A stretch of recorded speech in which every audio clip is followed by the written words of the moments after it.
don't eat the fruit of this tree is the only regulation that was ever initiated before people started abusing freedom. Since then, millions of regulations, laws, and rules have been created in response to an abuse of freedom.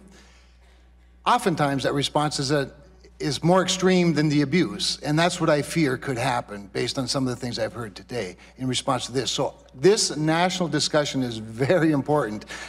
First of all, it's not only for these last 2 days, but that it continues, lest we over-respond, okay? Now, that said, I think that the consumer and industry, and whatever industry it is, your company or others like yours, share that responsibility. So I appreciate you, both your patience and your preparation coming in today. But in response to the questions from a few of my colleagues related to the illegal drug ads, I have to admit that there were times when I was thinking, his answers aren't very reassuring to me. And I'm wondering what your answer would be as to how quickly you could take down an illegal drug site if there was $1 million per post per day regulation fine tied to it. In other words, give it your best. I mean, don't wait for somebody to flag it. Look for it, make it a priority. It's certainly far more dangerous than a couple of conservative Christian women on TV. So please, be better than this. Congressman, I agree that this is very important, and I miscommunicated if I left the impression that we weren't proactively going to work on tools to take down this content and we're only going to rely on people to flag it for us. Right now, I think underway, we have efforts to focus not only on ads, which has been most of the majority of the questions, but a lot of people share this stuff in groups too, and the free part of the products that aren't paid, and we need to get that content down too. I understand how big of an issue this is. Unfortunately, the enforcement isn't perfect. We do need to make it more proactive, and I'm committed to doing that. And I don't expect it to be perfect, but I do expect it to be a higher priority than conservative thought. Speaking of that, I think in some of your responses to Senator Cruz yesterday and some responses today related to liberal bias, you've sort of implied the fact that, well, you have these 20,000 enforcement folks. You've implied that the Silicon Valley, perhaps this was more yesterday, that Silicon Valley is a very liberal place, and so the talent pool perhaps leans left in its bias. Let me suggest that you look someplace, perhaps in the middle of the North American continent for some people. Maybe even your next big investment of capital could be in some place like, say, Bismarck, North Dakota, or Williston, where you have visited, where people tend to be pretty common sense and perhaps even more diverse than Facebook in some respects.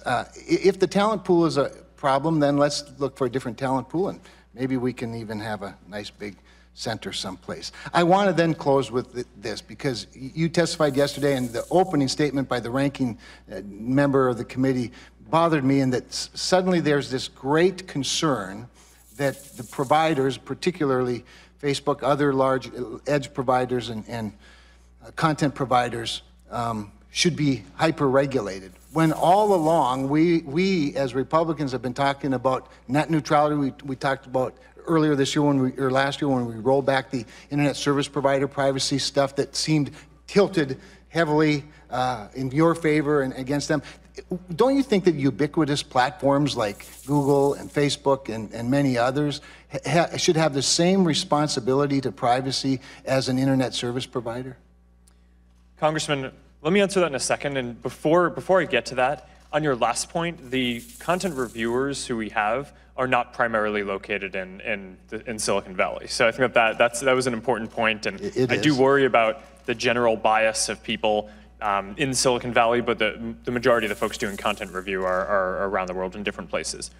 To your question about net neutrality, I think that there's a big difference between internet service providers and platforms on top of them. And the big reason is that, well, I just think about my own experience. When I was starting Facebook, I had one choice of an internet service provider. And if I had to potentially pay extra in order to make it so that people could have Facebook as an option for something that they used, then I'm not sure that we'd be here today. Platforms, there are just many more. So it may be true that a lot of people choose to use Facebook. The average American, I think, uses about 8 different communication and social network apps to stay connected to people. It just is clearly correct or true that there are more choices on platforms. So even though they can reach large scale, I think the pressure of just having one or two in a place does require us to think a little bit differently. I would submit to you that I have fewer choices on the platform, in your type of a platform, than I do internet service providers, even in rural North Dakota. With that, thank you, Mr. Chairman. Hey there, thanks for checking out CNBC on YouTube. Be sure to subscribe to stay up to date on all of the day's biggest stories. You can also click on any of the videos around me to watch the latest from CNBC. Thanks for watching.